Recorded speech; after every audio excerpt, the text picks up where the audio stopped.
if you know anything about me, you will know that I love knitting colourwork. And one of my favourite ways to knit colourwork is intarsia. Now, intarsia has developed a bit of a bad reputation in the knitting community. I think people think it's a lot more complex than it is. And my theory on that is that a lot of people graduate from stranded colourwork to intarsia, but they don't realise how different the two techniques are. Therefore, they apply too many stranded colourwork techniques to intarsia, they fail, and then they swear off intarsia for life and say that's not for me. And I did the same thing. That's exactly what happened with me. But I have sort of pushed through the fire of intarsia, and I finally can say that I'm quite confident with my intarsia skills, and that the key to intarsia is just doing it correctly, knowing the correct techniques, applying them, and then you're off and away, you're sailing. That's what we're going to do today. We're going to start with a super simple intarsia tutorial, just the basics of intarsia. And then what I'm going to do is I'm going to troubleshoot some common mistakes, and I'm going to give you a couple of tips that should help you on your way with your intarsia projects. So if that sounds interesting to you, then stay tuned and let's do some intarsia.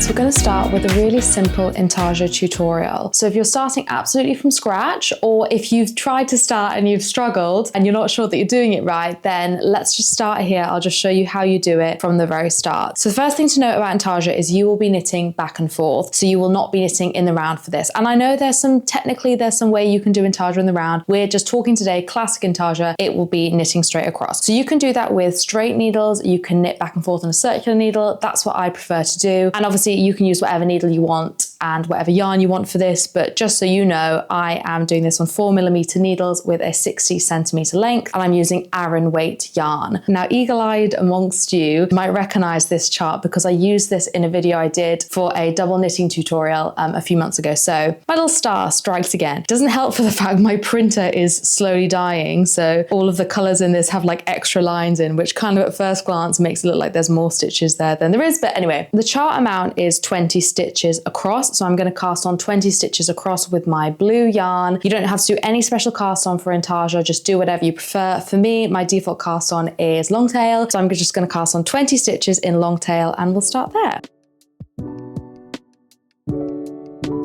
Okay, so now I've got my cast on stitches. I'm just going to follow my chart. So the first two lines of my chart are just plain blue. So I'm just going to do 2 lines of plain blue, and then we're going to start on the intarsia.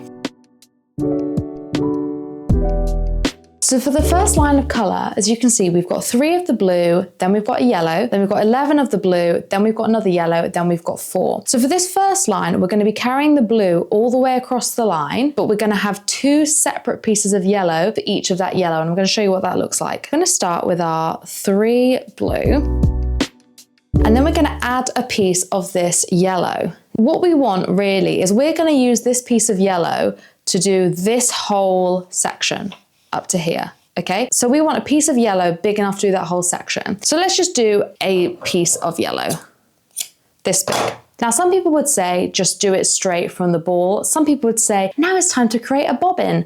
I don't do any of that. I don't want you to do any of that because I think that's going to make you hate intarsia. So let's not bobbin it. Let's just keep it loosey-goosey. And we're going to do 1 stitch of that yellow. Now, because that was only 1 stitch, right, we don't need a new piece of blue yet for the center, but we will, but right now we don't. So we're just going to carry on with that blue that we had originally, right? And we're just going to knit those center 11 stitches with that. So now we've got to our other bit for yellow. So once again, I'm just going to chop a length of yellow, and I'm not being too worried about how long this is, because if it's too short, you know what we're going to do? We're just going to cut more yellow. Like, it really isn't the end of the world. Put it in there. And once again, because it's just 1 piece, we're not going to create a new blue. We're just going to carry on with that blue. Okay? So we've started there with our intarsia pieces. So now we're going to turn it over, and we're going to be doing the next line on the purl side. We've got another 4 blue. So we're going to carry on with this blue. And now we're going for the yellow, right? So we've got 2 stitches of yellow. So what's really important now with intarsia, really important, is that we're going to put our needle into the next stitch, the yellow stitch, as if to purl, but we're going to bring our blue across this way, in front of the yellow yarn, and then we're going to, on top of that, so trapping that blue yarn, we're then going to purl with the yellow. Just pull that. And then because we've got 2 yellow stitches there, we're going to do another stitch of yellow. But now we're not going to carry on with the blue piece that we've got already. In fact, we're going to chop the blue. So give the blue a little bit more because we need to have enough to finish this section with the blue. So just unravel some blue. Once again, I don't bobbin it. You can bobbin it if you want to. I should say what a bobbin is, shouldn't I? Because you're probably like, what on earth? A bobbin is when you go da da da da da da da, make it into a little ball. It's nice and neat, and then you've got a nice neat back of your intarsia. But I'm going to talk about later in the video why I don't do that, why I don't recommend doing that, why I think, not to be a bobbin conspiracist, but I genuinely think that bobbins are the reason why so many people say, I hate intarsia, intarsia's awful. It's like, no, you just hate bobbins. But anyway, don't get me started. Right, we'll get on to it. So I've given myself a lot of that blue there, and we're going to have a new piece of blue. And this is the key to intarsia, and it's also the key to good intarsia, is having lots of different pieces of yarn. You really, unless you've got like 1 stitch, you really don't want to be carrying the color across because that really just destroys the whole effect of it. So, new piece of blue, right? Just cut myself a length of blue. Don't know if it's long enough, but we're gonna find out, right? Put that in. Again, we want to do that trapping thing we did on the other side of this yellow yarn. And the reason for that is because that'll keep the edges nice and tight. The alternative is you will have holes at the edges, right? There is no in between. This isn't an optional step. Your intarsia is going to look bad if you don't do this. Once again, because this is a new piece of yarn, we're going to have to do it on the 2nd stitch. We can't do it on the 1st. We're going to pull that yellow yarn over the front of the blue stitches, and then we're going to pick up the working yarn. Make sure you don't pick up the tail yarn by accident. And then we're going to go over with that and purl with that blue yarn. And then you're going to continue on until your next bit of yellow. So I'm hoping that is making sense. You're just seeing that we just keep adding new bits of yarn. We don't want to be carrying it over. And the truth is with intarsia, if you're starting to look at this and you're starting to get a bit headachy, and I think this is why the bobbin crowd suffer, because you look at it, it's messy, my ends are tailing, la la la, like I'm getting stressed. Well, let me tell you the secret to intarsia is it's supposed to be messy. It will always be messy. So, you know, you have to get over that, right? So don't look at it. If it's messy and you're looking at it like I failed because it's messy, you haven't failed. You're literally just doing intarsia. This is the name of the game. Right, we've got to our next bit of yellow. So what have I just done then? I've pulled my blue over the yellow yarn to trap it. I'm going to purl 2 of the yellow. And now we need, what do we need? Say it with me, crowd. We need a new piece of blue. Again, just a length of blue. Any length of blue. I've somehow tangled this for myself. That will do. Got it in the purl position. We're going to add this new piece of blue. Now, we're not trapping it on this stitch because we've just added this piece. So you don't add it on the 1st stitch, you add it on the 2nd of a new piece. So pull that yellow across, finding that working blue yarn, and then we're going to purl 2 with that. It's very simple and it's already very messy. The key with this is just to keep it loose. Don't try and make it neat, because when you make it neat, you start creating knots in it, you start creating issues. Just keep it loosey-goosey and then pull from the tangle. That was Kath Fassett who said that. And if you don't believe what I say about knitting, you should believe Kath Fassett. Next line, we've got 4 of the blue. And the good thing is now we've pretty much, I think, got all of our colors in it, so we don't have to keep adding colors now. 1, 2, 3, 4 of the blue. And then we've got 2 of the yellow. And what you always want to be doing, as I say, is you just want to be doing this. So I'm going to knit 2 with that yellow. And then what you're going to do is you're going to pick up this working blue, which is the strand from the middle, not carrying over this strand. And you're going to work those middle stitches, which in this one is 7. And then we've got our next piece of yellow. So what are we going to do again about that trapping? We're going to put the blue over that way, and then we're going to pull the yellow up behind it. And once again, that's to just trap those edges, keeping them nice and neat. At every end, you want to do that. So once again, we're going to pick up the blue working yarn from the end. We're going to put the yellow over like that, and then we're going to pull the blue around it. And then we're going to carry on and do our final section of blue, which is 5 blue. And now if you're looking at this right now, I mean, we've barely made any progress, but if you're looking at it and you're seeing some kind of gaps and stuff, just make sure that the ends of yours are pulled.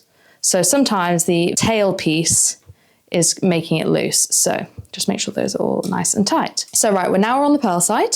And we've got 5 blues, 3 yellows, 5 blues, 3 yellows, 4 blues. And then what you're going to do is you're going to bring that blue across the front, find the working yellow from underneath, and you're going to knit with that.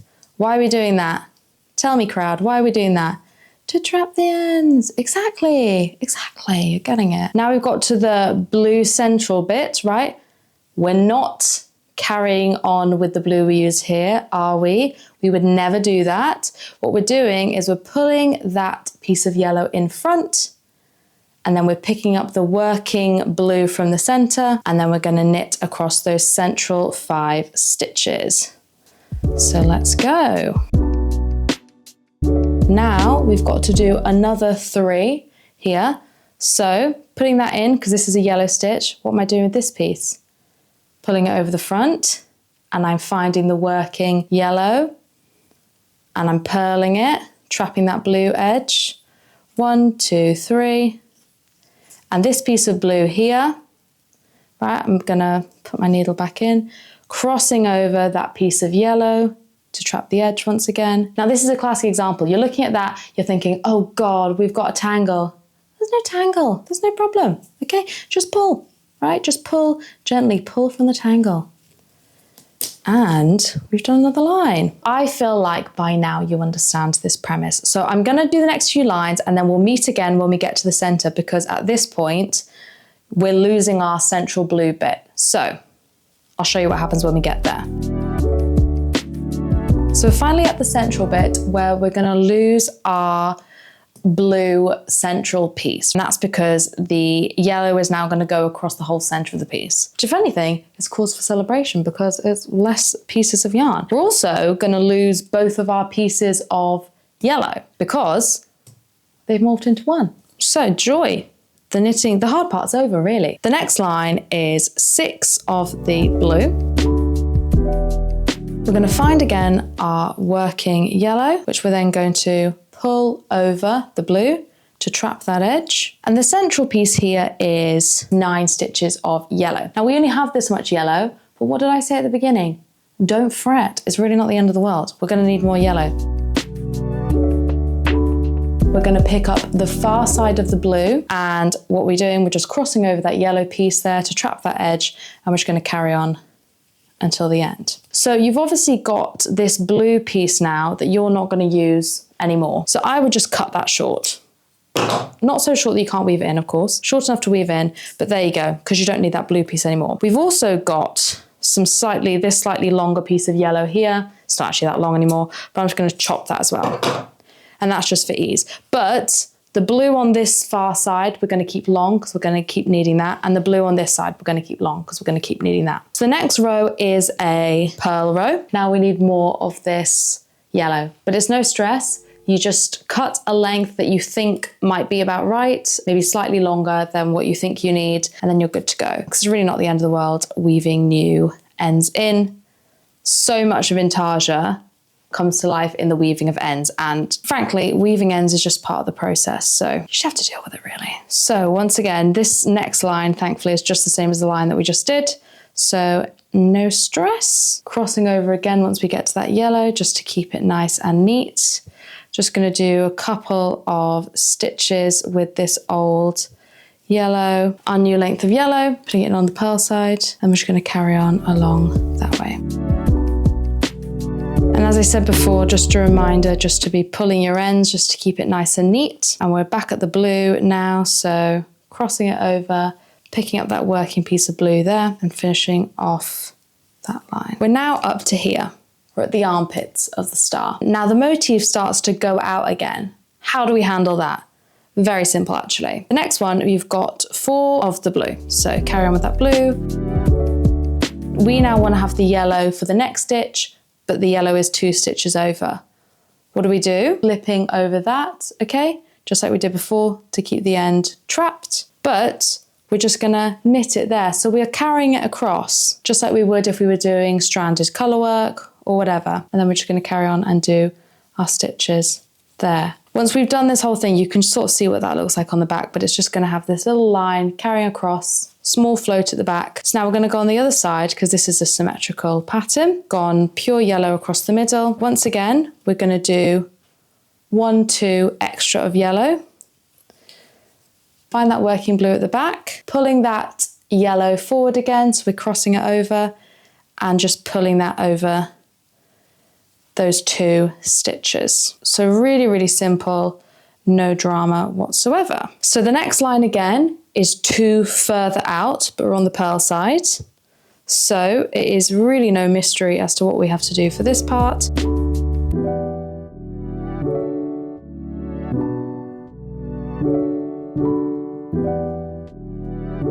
Now, if you can see at the back, you do have these little floats. Once again, that's intarsia, okay? It's never gonna look perfect. Obviously, it will be weaved in at the back, so it will look pretty nice when it's done, actually. But things like this, it's not really for perfectionists, to be honest. It's just not the name of the game. The thing to remember is if it's messy, that doesn't mean you're doing it wrong. You're actually doing it right. Right, next one again, we've got very similar premise. We've just got 1 blue going all the way across, bar the last 2.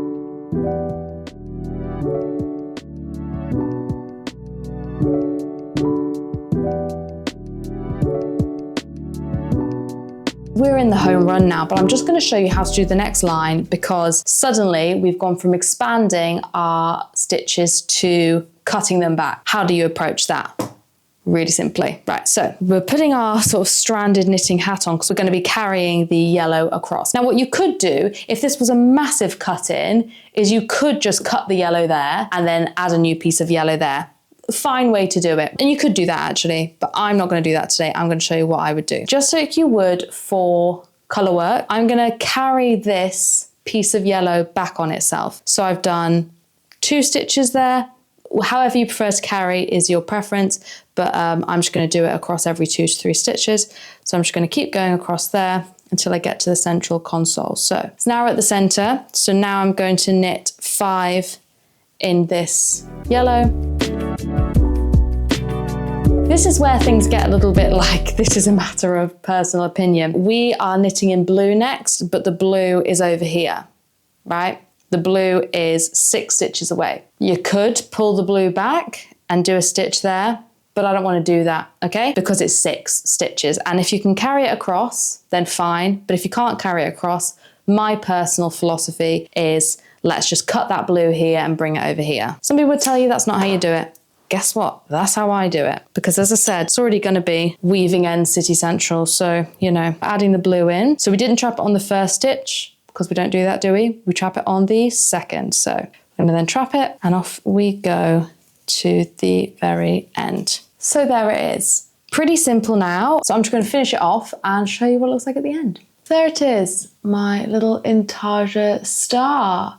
Now obviously the ends still need to be woven in and it's obviously quite imperfect, but those are the simple instructions about how to do intarsia. And then you just, the more complex design, you just apply these same principles too. Now that said, I've obviously touched on some little tips and tricks while I've been going through it, but now I'm going to focus on the mistakes that people make and how that negatively impacts their intarsia. So let's get into it. Let's look at some of the ways in which people commonly go wrong. And they're all things I mentioned in my tutorial, but just to show you, if you don't do the basics right, you're going to have a bad time with intarsia. Let me tell you, I have been there and I'm going to show you that. I was initially thinking I could just do a tutorial and like deliberately mess it up. But actually, in my collection of knits, there is no shortage of mess ups. So I thought I'd show you a previous intarsia project that I've done where I did do these things wrong so you can see what the real life impacts of these mistakes are. So this is a Halloween sweater I did a few years ago. I did a whole video on this sweater and absolutely everything I did wrong in it in a video called The Most Disastrous Sweater I Ever Knit. Go and have a look at that if you want to know a little bit more about everything that went wrong with this. But today I'm going to talk about 2 specific mistakes relating to intarsia that went wrong with this jumper. So the first mistake we're going to talk about is trapping the edges. So I spoke about this in the tutorial, how important it is that when you're changing colors, you are laying the edges over each other. So then when you knit the next stitch, you're pulling them together to keep that edge nice and tight. Now this is really important because if you don't do that, bearing in mind you're knitting back and forth, you're going to just have a gap at that edge.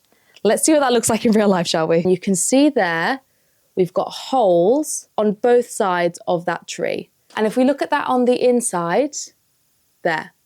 So what you can see I've done is I just haven't been trapping my ends for that green. I've been doing the green, swapping to the brown, and because I'm knitting back and forth, they just never join together. And then you get this massive hole. So really simple part of intarsia, but really crucial. Do not skip wrapping those edges around each other.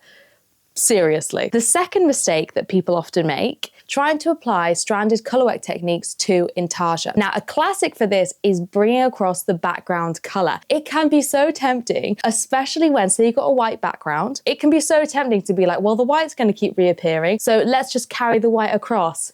No. No, okay? When you're doing intarsia, commit to the fact you're doing intarsia, right? Do not try and limit the amount of ends you've got. Do not try and limit the amount of colors you're using. That is a massive no-no. It will look bad and you're still gonna have tangles. You're still gonna have ends, right? That's a key thing about intarsia. And I talk about this all the time. You will always have tangles. So anything you do to avoid the tangles is in vain and your project will pay for it, okay? So you've got to embrace the chaos. If you're not willing to embrace the chaos, step away from intarsia, okay? Because it's not going to work out for you, but you should, okay? You should just give it a go, embrace the chaos. Don't try and limit how many colors you've got going, just keep adding them, right? And I'm going to talk a little bit more about adding of colors in my next mistake that I'm going to speak about next. So let me show you this project where obviously a lot of the times I was pulling colors across when I should have been adding a new strand of that color. You can see.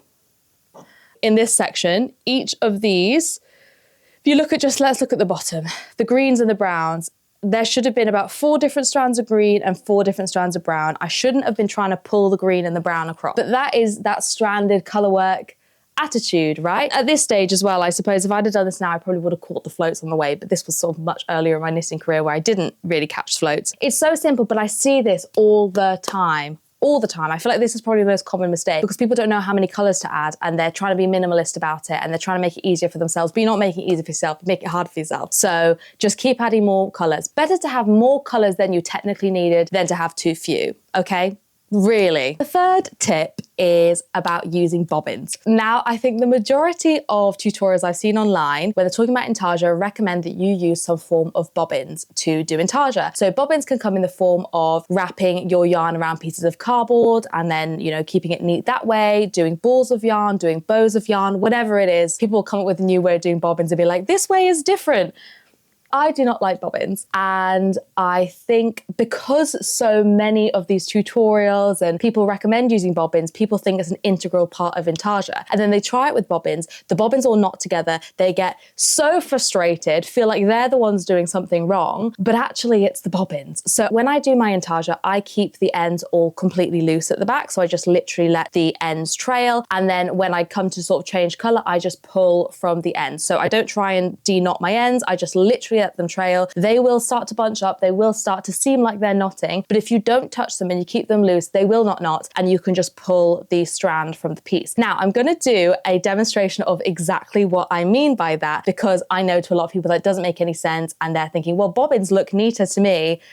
Bobbins are not your friend, okay? Bobbins are not your friend. So let's do a bit of a demonstration of that now. Here we go. I've got a little pattern, since I hate bobbins. And what I'm gonna do is I'm not gonna show you exactly what I'm doing because we've already done the intarsia tutorial, but I'm just gonna knit this with bobbins. You can see I've pre-made all my bobbins, which, let me tell you, is not a short job. I'm just gonna knit away and we're gonna see how tangled we get. Without further ado, let's get into it.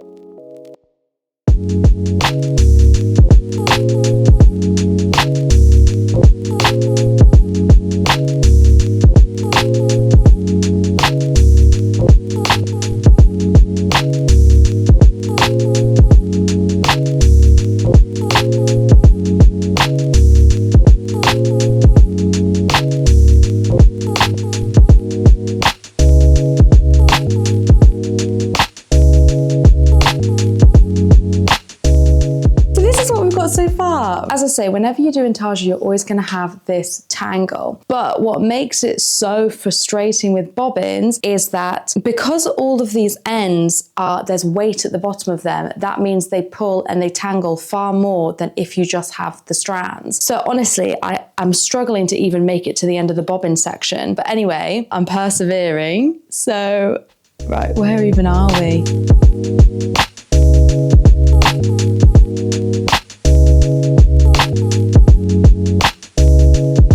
That's starting to come together on the front. The colors are quite cute. Mentally, I am struggling. We're gonna keep going. I'm gonna keep going until I cannot go anymore. That is my plan, just to show you, for me at least, there gets to a point with bobbins where I am blocked from going any further. So I'm gonna show you the point at which we get there, and then I'm gonna untangle all these and I'm gonna do it all with the ends loose. But, you know, and it's still gonna be complicated whether I've got the bobbins or not. But I just feel like bobbins complicate an already complex process, just really slows me down. But come on, let's just persevere. We'll keep going through it.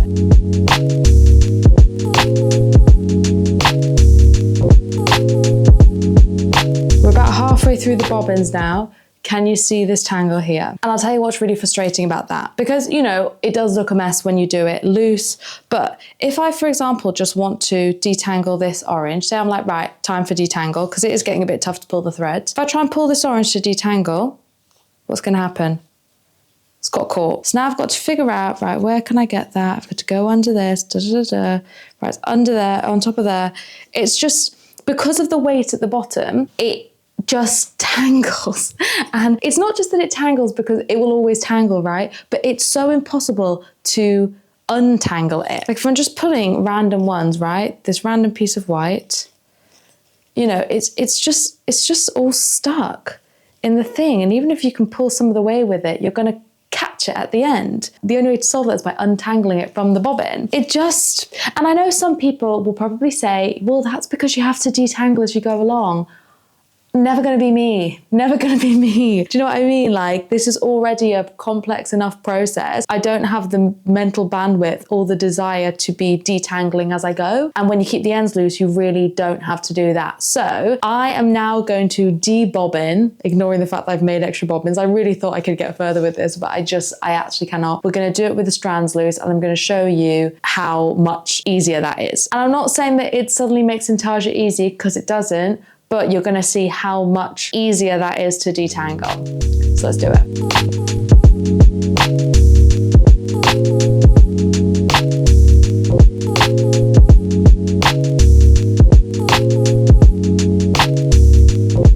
We've taken all of our bobbins out, I'm pretty sure. So now we're just gonna pull from the tangle. Let's begin. And now, look at the ease with which we got the end of that. Getting the blue one, and again, we're gonna get the edge of that. And I'm not saying it doesn't come out that easily, but you see, you can just pull it. Oh, look, we've got the end. Once again, do you see how we're just pulling it out? And again, just gently pulling it out. Are you seeing how much easier that is? And you know, it's not neat at the back, right? It's not neat, but neither was it with bobbins. Do you see what I'm saying?